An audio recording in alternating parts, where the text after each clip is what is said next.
জয় গুরু, জয় শ্রী শ্রী রাম ঠাকুর, জয় শ্রী শ্রী মাধব পাগলার জয়। ভক্তকে সর্বদাই ভগবান চোখে চোখে রাখেন এবং তাঁর প্রয়োজন সদা সর্বদাই তিনি কোনো না কোনোভাবে পূরণ করে দেন।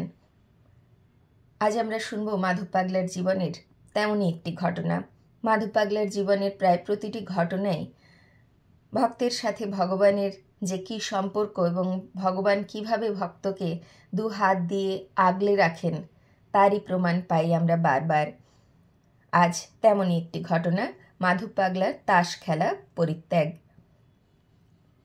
মাধব পাগলার তাস খেলার নেশা খুব প্রবল ছিল এবং তাস খেলায় ইনি একজন ভালো খেলোয়াড়।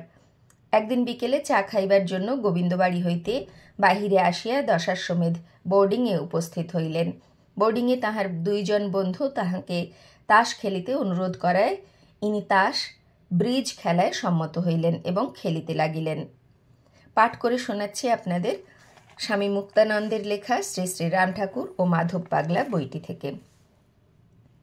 গোবিন্দবাড়ির রীতি অনুসারে রাত্রি 8:30টায় ভোগ ও শয়ন দেওয়া হয় এবং 9টায় প্রসাদ বিতরণের সময় সদর দরজা বন্ধ হইয়া যায় এবং ঢুকিবার কোনো উপায় থাকে না।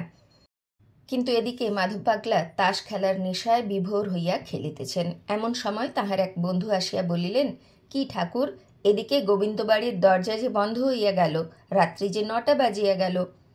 এই কথা শুনিয়া মাধব পাগলা তাস ফেলিয়া দিয়া নিচে নামিয়া গোবিন্দবাড়ির দিকে ছুটিতে লাগিলেন।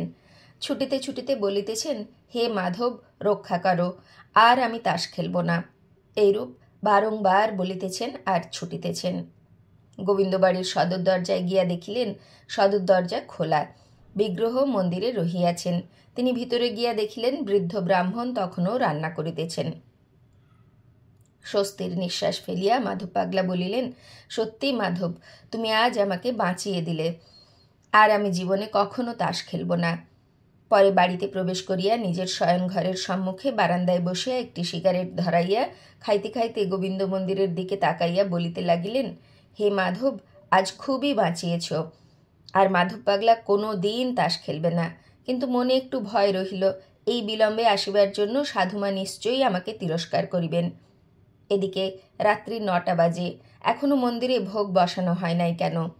এই রহস্য বুঝিবার জন্য তিনি বৃদ্ধ পাচক ঠাকুরকে বলিলেন, ঠাকুরদা, আজ ভোগ দেওয়ার এত দেরি হইল কেন? 9টায় গেট বন্ধ হয়, এখন 9:30 বাজে, ব্যাপার কি? বৃদ্ধ পাচক ঠাকুর এই প্রশ্নের উত্তরে বলিলেন, আজ ভোগ রান্নার সময় 3 বার উনুন নিভিয়া যায়, ফলে 3 বার আঁচ ধরাইতে হয়, তাই ভোগে বিলম্ব হইতেছে। পাচকের মুখে এই উত্তর পাইয়া মাধব পাগলা বিস্মিত হইলেন এবং বুঝিতে পারিলেন তাহাকে রক্ষা করার জন্যই মাধব এই শীতের দিনে 3 বার উনুন নিভাইয়াছেন। এই কারণেই ভগবান তাহার ভক্তকে যে কিভাবে রক্ষা করেন তাহা লোকবুদ্ধির অগম্য হয়। মাধব তাহাকে এভাবে রক্ষা করিয়াছেন বলিয়া মাধবের নিকট পুনঃ পুনঃ মনে মনে কৃতজ্ঞতা জানাইতে লাগিলেন তিনি। গোবিন্দবাড়ির নিয়ম অনুসারে কোনো ব্রাহ্মণ যদি রাত্রি 8টার পর বাড়িতে প্রবেশ করে তাহলে সাধুমা তাহাকে তিরস্কার করেন এবং ভবিষ্যতে এইরূপ না হওয়ার জন্য সতর্ক করিয়া দেন এবং সাধুমা এ বিষয়ে কড়া নজর রাখেন।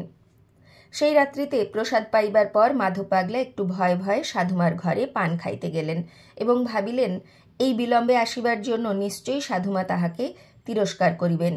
কিন্তু সেই রাত্রে সাধুমা ও বিষয়ে কোনো কথাই বলিলেন না। এই দেখিয়া মাধব পাগলা পরের রাত্রিতে প্রসাদ গ্রহণের পর পান খাইতে খাইতে সাধুমাকে বলিলেন, কই সাধুমা, কাল 1.5 ঘন্টা দেরি করিয়া আসার জন্য আপনি তো আমাকে বকলেন না। সাধুমা বলিলেন, কেন, তুমি কাল রাত্রি 8টার সময়ই তো এসেছ। মাধব পাগলা বলিলেন, আমি কাল রাত্রি 9টা পর্যন্ত বোর্ডিংয়ে তাস খেলিয়াছি এবং বাড়ি আসিয়া দেখি 9:30 বাজে। এখানকার রীতি অনুসারে আমি 1.5 ঘন্টা বিলম্বে আসিয়াছি। সাধুমা বলিলেন, সে কি, আমি বারান্দায় বসিয়া দেখিয়াছি তুমি 8টার সময় এসে গামছাখানা দড়িতে রেখে হাত মুখ ধুইয়া নিচের বারান্দায় বসিয়া সিগারেট খাইলে, কিন্তু কই তোমার সময়ের ত্রুটি তো হয় নাই। মাধব পাগলা আশ্চর্য হইয়া তাস খেলা হইতে আনুপূর্বিক সমস্ত ঘটনা সাধুমাকে বলায় সাধুমা বিস্মিত হইয়া বলিলেন, বাবা, গোবিন্দ যাকে রক্ষা করেন কে তাকে বকবে? এই ঘটনার পূর্ববর্তী ঘটনার যথার্থ আলোচনা করিলে দেখা যায় যে মাধব পাগলার কথা শ্রী শ্রী মাধব যে রাখেন এই ঘটনাই তাহার জ্বলন্ত দৃষ্টান্ত। এই ছিল মাধব পাগলার জীবনের তাস খেলা ছেড়ে দেওয়ার ঘটনা। মাধব পাগলা ভীষণ সিগারেট খেতেন। সেই সিগারেট খাওয়াও তিনি ত্যাগ করলেন। কিভাবে? মাধব পাগলার সিগারেটের নেশা খুব প্রবল ছিল। সাধুমা তাহাকে বারংবার বলিয়াও সিগারেট ছাড়াইতে পারেন নাই। একদিন সন্ধ্যা আরতির পর মাধব পাগলা সাধুমার নিকট যাইয়া বলিলেন, সাধুমা, আজ আমাকে 4 আনা পয়সা দিতে হবে। সাধুমা জিজ্ঞাসা করিলেন, কি হবে পয়সা নিয়ে? মাধব পাগলা বলিলেন, আমার সিগারেট নাই, সিগারেট কিনতে হবে। সাধুমা সেদিন কিন্তু জেদ ধরিলেন যে কোনো রকমেই তিনি সিগারেটের পয়সা দেবেন না। মাধব পাগলা সাধুমাকে অনেক অনুনয় বিনয় করিলেন, কিন্তু কোনো ফল হইল না। সাধুমা বলিলেন, সিগারেটের জন্য 1 পয়সাও আমি দেব না, সিগারেট খাওয়া ছেড়ে দাও। পয়সা নেই, সিগারেট খাবে কেন? মাধব পাগলা হঠাৎ ক্ষিপ্ত হইয়া বলিলেন, সিগারেট তো আমি ছাড়ব না, পয়সা তুমি না দাও, তোমার গোবিন্দের বাবাকে পয়সা দিতে হবে। সাধুমা রাগতভাবে বলিলেন, আচ্ছা যাও, দেখি কে তোমাকে পয়সা দেয়। মাধব পাগলা গোবিন্দ বাড়ি হইতে বাহির হইয়া দশাশ্বমেধ ঘাটে আসিয়া চায়ের দোকানে চা খাইয়া ভাবিতে লাগিলেন, হায়, আজ রাত্রি কিভাবে কাটাবো? সিগারেট ছাড়া তো আমার কোনো রকমে চলবে না। কোনো পরিচিত লোক বা বন্ধু বান্ধবের নিকট হইতে পয়সা ধার করিবার আশায় খোঁজ করিতে লাগিলেন। কিন্তু দুর্ভাগ্যবশত সেদিন কাহারও সহিত সাক্ষাৎ হইল না। এদিকে ভোগ ও শয়ন আরতিরও সময় হইয়া গিয়াছে। মন্দিরে যথা সময়েই ফিরিতে হইবে। মন অত্যন্ত বিষণ্ণ। তিনি কাতরভাবে পুনঃ পুনঃ বলিতে লাগিলেন, হায় মাধব, আজ কি করিয়া আমার রাত কাটিবে? এই ভাবিতে ভাবিতে তিনি বিশ্বনাথ গলির মধ্যে প্রবেশ করা মাত্র দেখিলেন তাহার পায়ের সামনে একটি চকচকে সিকি পড়িয়া আছে। তিনি তাহা উঠাইয়া লইলেন। পাশের দোকানদার এবং পথের লোকেরা সকলেই দেখিল, কিন্তু পাগলকে কেহই কিছু বলিল না। তখন মাধব পাগলা অপ্রতিভ হইয়া সেইখানে দাঁড়াইয়া সকলের মুখের দিকে চাহিতে লাগিলেন, কিন্তু আশ্চর্যের বিষয় উপস্থিত কেহই সিকিটি দাবি করিল না এবং মাধব পাগলাকে সিকিটি লইবার জন্য পুনঃ পুনঃ অনুরোধ করিতে লাগিল। মাধব পাগলা সিকি লইয়া মনে মনে বুঝিলেন ইহা তাহার মাধবেরই খেলা। সাধুমার নিকট তাহার বাক্য সত্য প্রমাণ করিবার জন্য যেন মাধবী সিকিটি পথে ফেলিয়া রাখিয়াছেন। মাধব পাগলা তৎক্ষণাৎ দোকানে যাইয়া 1 প্যাকেট নম্বর 10 সিগারেট কিনিলেন এবং বাকি পয়সা নিকটে রাখিলেন। আনন্দে সিগারেট টানিতে টানিতে তিনি গোবিন্দ বাড়িতে প্রবেশ করিলেন। যথা নিয়মে ভোগ আরতির কার্য সমাধাপূর্বক প্রসাদ পাইয়া ঘন ঘন সিগারেট টানিতে লাগিলেন। সাধুমা লোক দ্বারা মাধব পাগলাকে উপরে ডাকাইলেন এবং ঈষৎ বিদ্রূপ করিয়া জিজ্ঞাসা করিলেন, এত ঘন ঘন সিগারেট টানছ যে, সিগারেটের পয়সা কে দিল তোমাকে? মাধব পাগলা হাসিতে হাসিতে বলিলেন, সাধুমা, আমার কথা মিথ্যা নহে, তোমার গোবিন্দের বাবাই সিগারেটের পয়সা দিয়াছে।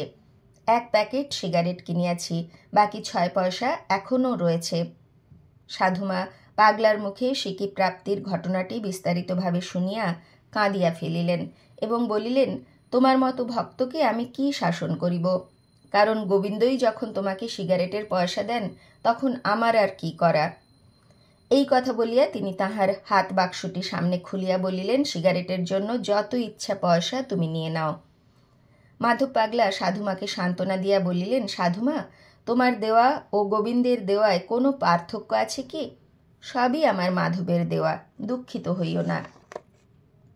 প্রসঙ্গত এখানে উল্লেখযোগ্য যে গোবিন্দ বাড়ি ছাড়ার পর যখন মাধব পাগলা গামছা পরিয়া খালি গায়ে খালি পায়ে পাগলের ন্যায় ঘুরিয়া বেড়াইতেন, তিনি অত্যধিক সিগারেট খাইতেন বলিয়া তাহার হাতে সিগারেটের প্যাকেট ও দেশলাই সর্বদাই থাকিত। তিনি এ অবস্থায় সিগারেটের প্যাকেট হাতে নিয়ে শ্রী শ্রী আনন্দময়ী মার আশ্রমে প্রায়ই যাইতেন এবং মার নিকটে বসিয়া উপদেশ শুনিতেন। মায়ের কয়েকজন ভক্ত শিষ্য পাগলার এ অন্যায় আচরণে ক্ষুণ্ণ হন এবং ইহার প্রতিকারে উদ্যত হন।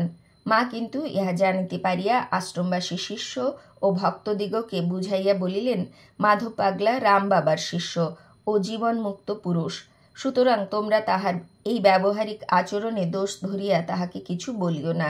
যদি প্রয়োজন হয় তবে আমি এই বিষয়ে নিজেই বলিব। আশা করি আমার এই আদেশ তোমরা অমান্য করিবে না। এই ঘটনার কয়েকদিনের মধ্যেই মাধব পাগলা নিজ অনুভূতিতে এ ব্যাপারের আভাস পান এবং শ্রী শ্রী মার নিকট ক্ষমা প্রার্থনা করার জন্য আশ্রমে গিয়া উপস্থিত হইলেন। সেখানে গিয়া তিনি জানিতে পারিলেন যে কিছুক্ষণ আগেই মা বিন্ধ্যাচলে চলিয়া গিয়াছেন।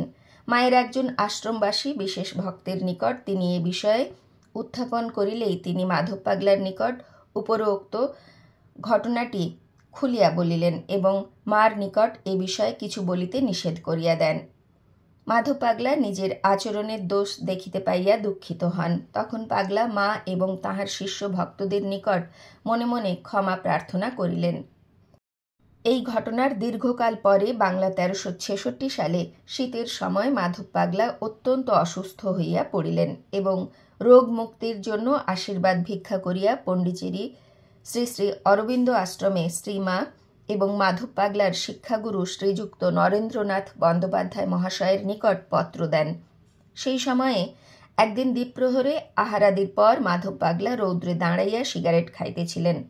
এমন সময় হঠাৎ শ্রী শ্রীমার ছবি তাহার চোখের সামনে ভাসিয়া ওঠে এবং শুনিতে পাইলেন মা বলিতেছেন, ডোন্ট স্মোক, ড্রিঙ্ক মিল্ক, ধূমপান করিও না, দুধ খাইও। ইহা সত্য কিংবা তাহার মনের কল্পনা মাত্র ঠিক বুঝিতে না পারিয়া মাধব পাগলা একটু চিন্তিত হইয়া পড়িলেন। ইহার 3 দিন পরে সকালের দিকে তিনি চা পান করিতেছেন।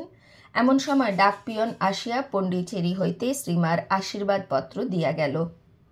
মাধব পাগলা দেখিলেন তাহার প্যাকেটে মাত্র একটি সিগারেট রহিয়াছে। তিনি চা খাইবার পর সেই সিগারেটটি খাইলেন এবং সেই সময় হইতে সিগারেট খাওয়া ত্যাগ করিলেন এবং ক্রমশ তিনি আরোগ্য লাভ করেন।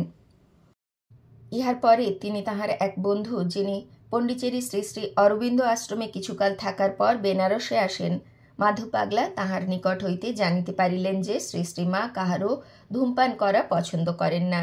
সেই জন্য আশ্রমবাসীরা কেহই আশ্রমে ধূমপান করেন না এবং সেখানে নিরামিষ খাওয়া হয় বলিয়া প্রত্যেকের জন্যই দুধের ব্যবস্থা আছে।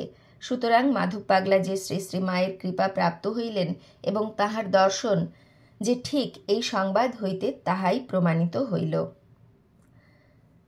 এই ছিল শ্রী শ্রী মাধব পাগলার তাস খেলা এবং সিগারেট খাওয়া পরিত্যাগ করার ঘটনা। এর পরের অংশ শুনব আমরা পরবর্তী ভিডিওতে। আজ এই পর্যন্তই। শ্রী শ্রী গুরুদেবের কৃপায়, শ্রী শ্রী মাধবের কৃপায় আমাদের জীবনেও যেন তাঁর আশীর্বাদ প্রাপ্ত করার জন্য আমাদের আধার শ্রী গুরুদেব তৈরি করে দেন। এইভাবেই যেন মাধব সর্বদা আমাদের সাথে থাকেন, সেই ব্যবস্থা যেন করে দেন তিনি নিজেই। কারণ তাঁর ইচ্ছে ছাড়া তো আমাদের পক্ষে কোনো কিছুই করা সম্ভব না। আমরা চেষ্টা করতে পারি, কিন্তু তিনি যদি পথ দেখিয়ে দেন তবেই সেই চেষ্টা সফল হয়। জয় গুরু, জয় শ্রী শ্রী রাম ঠাকুর, জয় শ্রী শ্রী মাধব পাগলার জয়। গুরু কৃপাহি কেবলম। জয় গুরু।